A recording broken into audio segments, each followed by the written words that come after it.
seated, to take your seat. We are about to start our afternoon session. We don't want to be late.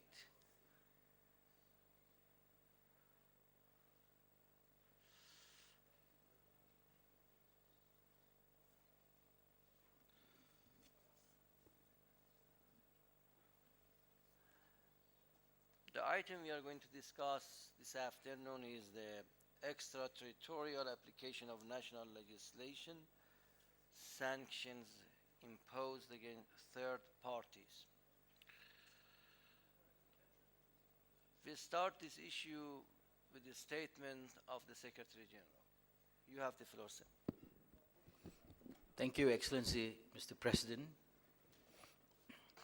Mr. President, Excellencies, distinguished delegates, ladies and gentlemen.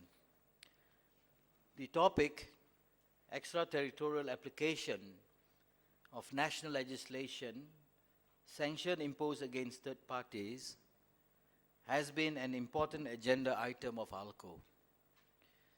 This topic was added as an agenda item of ALCO at its 36th annual session in 1997 upon referral by the Islamic Republic of Iran. The topic of sanctions and the extraterritorial application of national legislation continues to be a topic of particular pertinence to developing countries, particularly in Asia and Africa, due to the fact that the vast majorities of countries which have faced these measures over the years have been developing countries in Asia and Africa. This is particularly important to ALCO, as certain ALCO member states, such as the Syrian Arab Republic and the Islamic Republic of Iran, currently find themselves the target of sanctions as detailed in the Secretariat report. In compliance with the mandate received from the ALCO member state at the 51st annual session in Abuja, Nigeria, the Secretariat brought out the study entitled Unilateral and Secondary Sanctions, an International Law Perspective, on February 24, 2014. The focus of the study is on the effect of the implementation of sanctions, which comprise of both unilateral sanctions, which are directed against a certain targeted state and its nationals, as well as secondary sanctions, which are directed against third parties, be they states or private entities. While the concept of unilateral sanction is fairly well known, the concept of secondary sanction, which are directed against third parties who maintain trade relations with a particular sanctioned state, is somewhat less well known in international law and international relations, thus meriting its place as the focus of this study. These secondary sanctions are, in fact, the direct results of the application by one state of its own national legislation against another state or private entity which lies outside its jurisdiction. The study focuses on several major relevant areas relating to the unilateral imposition of sanctions and the extraterritorial application of national legislation, including established general principle of public international law, laws governing financial institutions, international trade law, human rights law, and responses of certain international organizations. Each of these major topics are discussed in specific chapters, which will also deal with the specific laws formulated through bilateral as well as multilateral treaties or through customary international law. The intersections between sanctions and these legal regimes are examined in order to determine the legality of unilateral and secondary sanctions. I wish to place on record my thanks and my deep appreciation for the highly qualified research team whose relentless effort and inspiring teamwork have made this publication possible. I thank Dr. Hassan Sulamani, the former Deputy Secretary General of ALCO, for his contribution and diligent supervision in bringing out this book. I sincerely appreciate Ms. Shanu Narayanan and Mr. Patan Viswanathan, former legal officers in the ALCO Secretariat, for their efficiency in completing and contributing to this study. I hope that this study would be a valuable reference to the existing literature on the subject and a useful reference book not only to member states of ALCO, but also for all those who are concerned with the study and research on legal consequences of unilateral and secondary sanctions. The report prepared by the Secretariat for the current session focuses on the deliberations at the 52nd annual session of ALCO held in New Delhi in 2013 and will highlight the recent developments in this area, including the ministerial declaration adopted at the 37th annual meeting of the Ministers for Foreign Affairs of the member state of the G77 and China, and held at the UN headquarters in New York on 26 October 2013, and the debates on the agenda item, necessity of ending the economic, commercial, and financial embargo imposed by the United States of America against Cuba at the 68th session of UNGA held on 29 October 2013.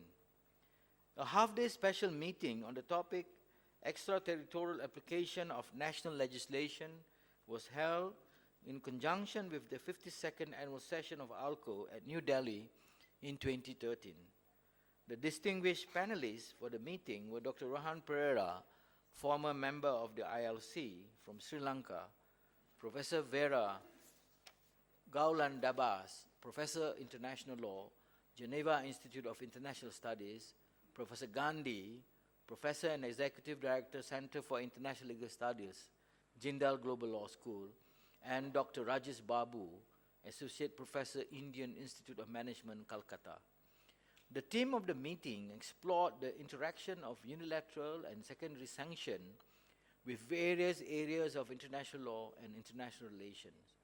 Dr. Pereira dealt with the violation of fundamental principles of international law, such as the sovereign equality of states, principle of non-use of force, the principle of self-determination of people, and so on. Professor Dabas addressed state responsibility and focused on the differences between sanctions and countermeasures, while stressed the importance of placing constraint on sanction. Professor Gandhi's presentation made the effects of sanction on international trade and commerce the focus of his presentation, while Dr. Rajesh Babu explored the dissonance of WTO principle and sanction. Via the ministerial declaration adopted by the 37th annual meeting of the Ministers of Foreign Affairs of the Group of 77 and China, held in New York on 26 October 2013, the imposition of laws and regulation with extraterritorial impact, as well as other forms of cohesive economic measures, including sanctions, was firmly rejected by the ministers. Emphasis was placed on the fact that such actions undermine principle enshrined in the Charter of the United Nations and threaten freedom of trade and investment. On 29 October 2013, the UN General Assembly also voted overwhelmingly in favor of ending the United States of America economic, commercial, and financial embargo against Cuba, while citing the crippling of Cuba development by the embargo and the morally indefensible nature of the embargo. To this effect, a resolution was passed for the 22nd consecutive year calling for an end to the embargo. Mr. President, Your Excellencies, despite the almost universal opposition of the imposition of extraterritorial measures and unilateral sanction, such measures remain in force in various parts of the world and continue to have devastating, far-reaching effects for the economic development of various states and the social development of the citizens of those states. It is the Secretariat hope that this meeting will provide a forum for states to voice their opinions on these measures and contribute to the eventual complete cessation of the extraterritorial application of national legislation and the use of unilateral sanction. I thank you, Mr. President. I thank the Secretary General for his informative and very important statement.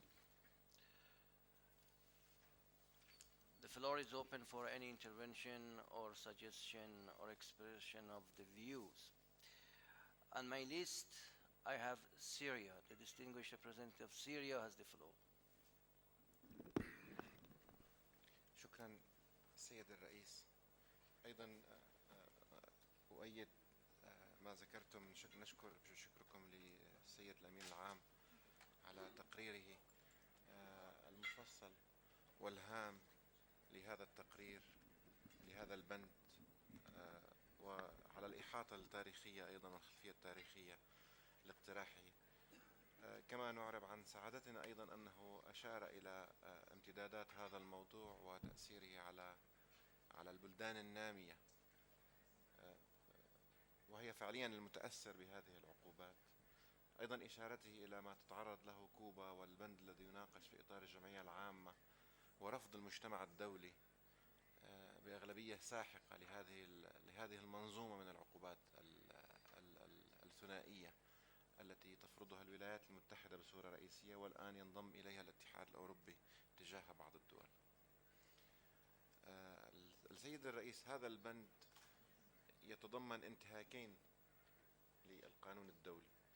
الأول هو العقوبات أو ما يسمى unilateral economical coercive measure، التدابير الاقتصادية الأحادية القسرية ضد دولة من الدول، وهي التي تطبق فعليا على عدد من البلدان النامية ومن عدد من بلدان مجموعتنا هنا، منها بلدي مثلا. الانتهاك الثاني هو أن آثار هذه العقوبات تمتد على الطرف الثالث التي يتعامل مع البلدان التي تخضع لهذه العقوبات بين قوسين. طبعا بلا شك أنه موضع تقدير تضامن مجموعتنا مع هذا الفهم، مع هذا المبدأ، إدراكها لحساسية وخطورة هذه الممارسات، وأيضا اعتماد مثل هذا القرار من قبل الألكو. كنا قد أشرنا إلى الخلفية القانونية للانتهاكات وقلنا أن هذه العقوبات تنتهك ميثاق الأمم المتحدة والإعلان الخاص بالعلاقة الودية بين الأمم Declaration on Friendly Relationship Among Nations. هذا الإعلان الذي أصبح جزء من القانون الدولي العرفي، وبالتالي هو تفسيرا للميثاق، وبالتالي يشكل هذه العقوبات انتهاكا لذلك. السيد الأمين العام أشار إلى عدد من المقاربات القانونية والتي أيضا تعتبر هذه العقوبات أو هذه التدابير انتهاكا لها، وحرصا على الوقت سأذكرها بعجالة. هذه العقوبات أو هذه التدابير تشكل انتهاكا للميثاق كما ذكرنا، تتعارض مع المبادئ العامة للقانون الدولي، تشكل تدخلا في الشؤون الداخلية للدول، تنتهك مبدأ المساواة في السيادة equal sovereignty، تنتهك الحق في تقرير المصير، الحق في التنمية، تنتهك حرية التجارة، وتنتهك التسوية السلمية للمنازعات. كلنا أمل أيضا بأن السكرتارية ستواصل بنفس الحماس إعداد تقاريرها المستقبلية وفقا لتوجيهات الدول الأعضاء، ونشكر الدول التي وقفت وتضامنت مع وفدي، مع دولتي، في إدانة هذه العقوبات. شكرا سيد الرئيس. Thank you. The next speaker is China. You have the floor, sir.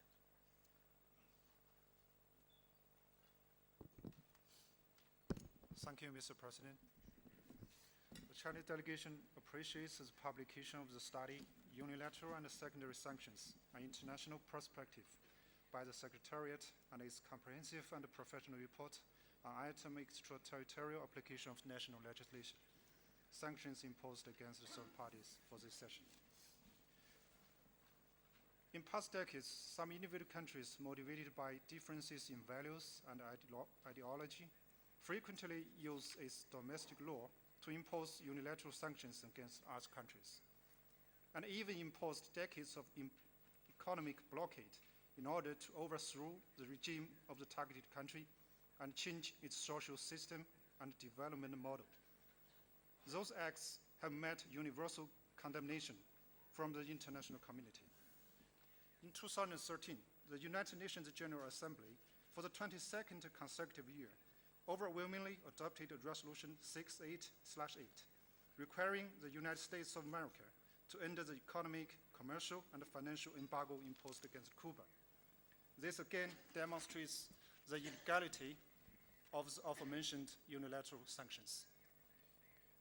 Mr. President, China holds that arbitrary unilateral sanctions motivated by differences in values and ideology are inconsistent with fundamental principles of international law, such as equality of states' sovereignty, non-interference in others' internal affairs, and violate international law obligations with regard to freedom of trade and navigation, and infringe upon fundamental human rights such as the right to survive and the right to development of the targeted country and its people.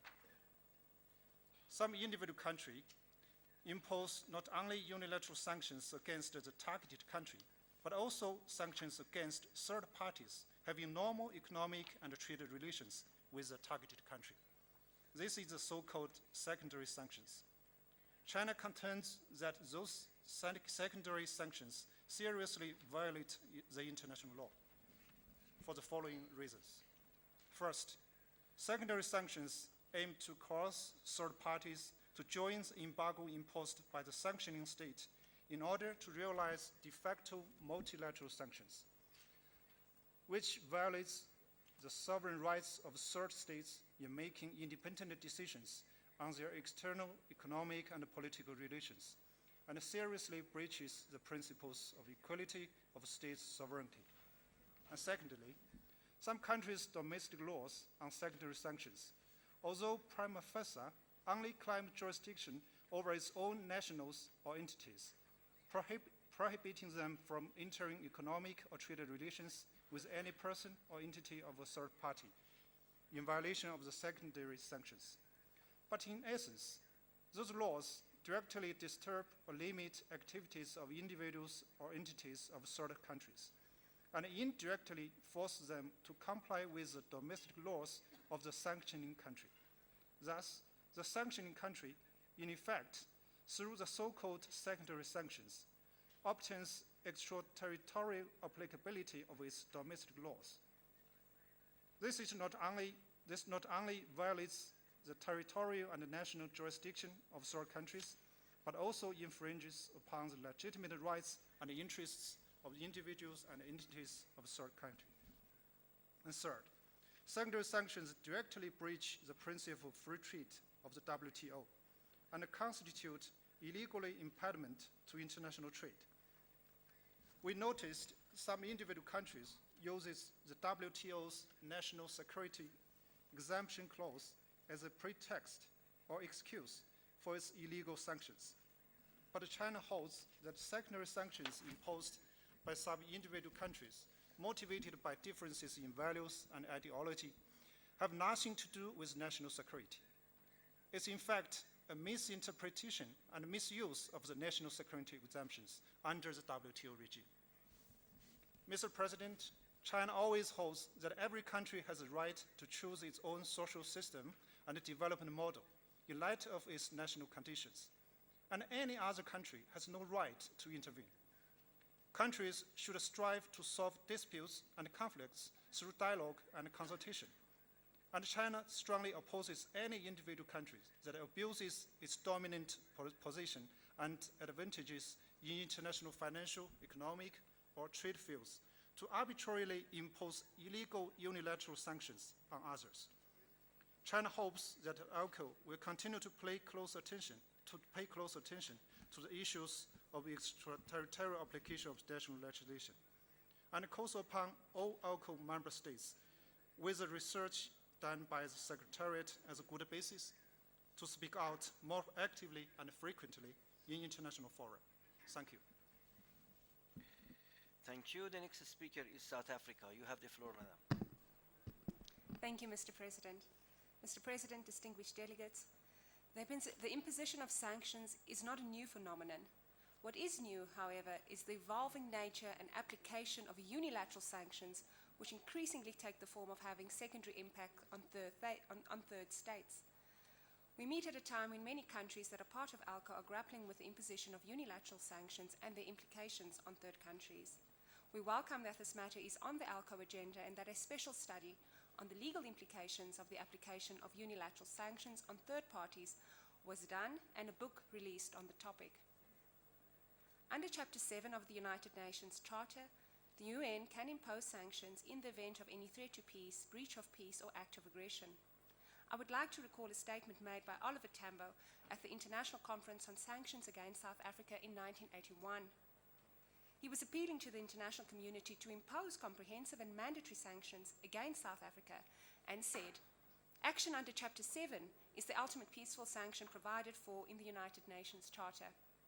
If sanctions are not imposed on so blatant an offender and so persistent a violator of the Charter as apartheid South Africa, then the efforts of the international community towards a peaceful resolution of international problems will have proved an exercise in futility." Mr. President, the imposition of sanctions should be in accordance with the United Nations Charter, and even in the imposition of UN sanctions measures must be exercised with caution.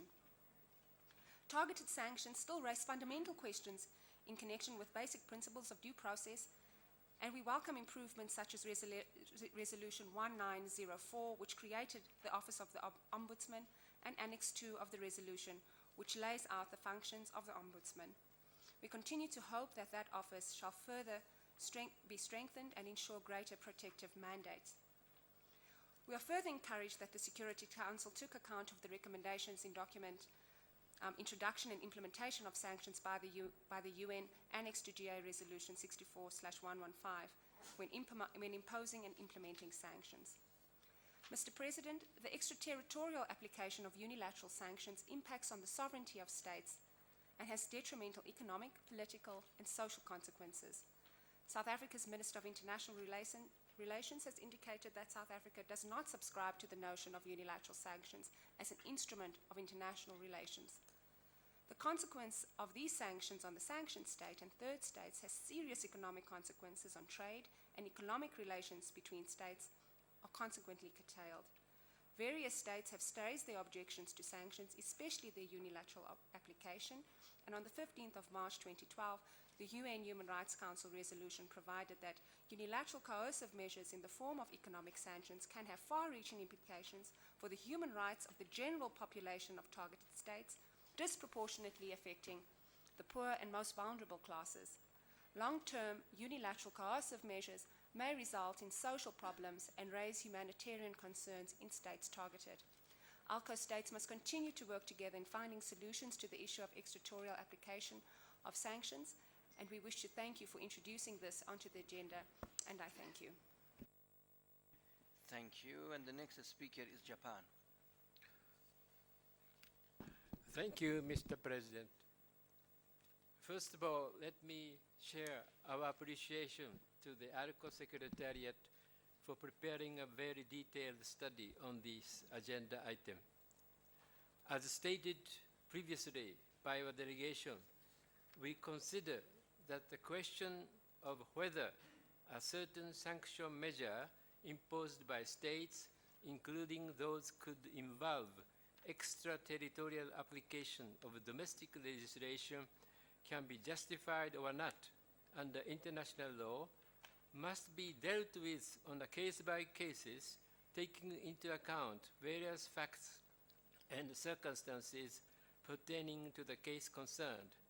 Hence, it could not be appropriate to maintain that all cases of economic sanction or extraterritorial application of domestic legislation are not permissible under current international law. It should be borne in mind that the sanctions could include those applied by states in accordance with the UN Security Council resolution under Chapter 7 of the UN Charter, and also those which are taken by injured states as countermeasures against internationally wrongful acts in conformity with requirements which are stipulated in the provisions of responsibility of states for internationally wrongful acts of 2001. However, Japan shares the concerns of the ALCO member states that sometimes the unilateral sanctions imposed against third parties include cases of extraterritorial application of domestic legislation which are not compatible with the established general rules of international law. Japan agrees that extraterritorial application of domestic legislation must be conformity with the basic principle of international law, such as respect for state sovereignty and non-intervention in the domestic affairs of another state. Thank you. Thank you. And the next speaker is DPRK. You have the floor, sir. Thank you, Mr. President.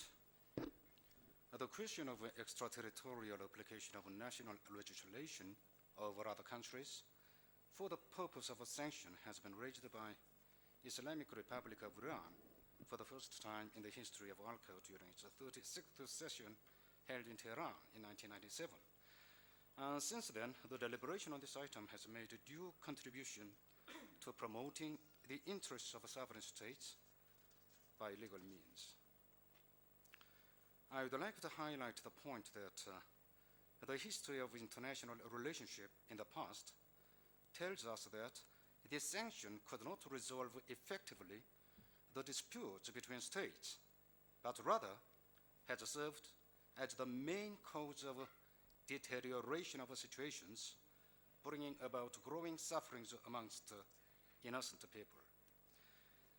The sanctions unilaterally enforced by some states against the other and a third party based on their domestic legislation is the flagrant violation of the principles of respect for sovereignty and the peaceful solution of disputes reflected in the UN Charter, and it runs against the general principles of international law. These acts retard the socio-economic development of the attacked state and greatly impaired the establishment of a fair international economic order and trading regime. Well, typically, my country, together with Iran, Syria, the Sudan, and some other member states, which do not follow the US, are the victims of such sanctions. My country in particular is the only state which has been suffering from these comprehensive sanctions enforced by the United States for a long period of nearly 70 years. The US included my country in the list of enemy states in 1950, and since then has imposed sanctions over the last 70 years under the pretext of preventing so-called proliferation of WMD and missiles, violation of human rights, sponsorship of terrorism, and so on. By invoking tens of national legislations, including Trading with the Enemy Act, Export Administration Act, Foreign Assistance Act, Export and Import Bank Act. Presently, the United States Senate is engaged in enacting another sanction-related legislation targeting my country. The US is enforcing comprehensive sanctions on the Foreign Trade Bank, which administers foreign currency in my country by restricting not only the import, but also the export in the name of restricting certain items and technologies of dual purposes, and on the other hand, imposing sanctions in the name of a financial sanction, thus seriously impeding the economic development and betterment of our people's life. What is problematic is that the U.S. rests itself on the UN Security Council resolution in enacting its national legislation targeting other states. Abusing the UN Security Council, the U.S. has fabricated a number of illegal resolutions against my country, taking an issue with our legal and peaceful satellite launch, which is the lawful right of all states.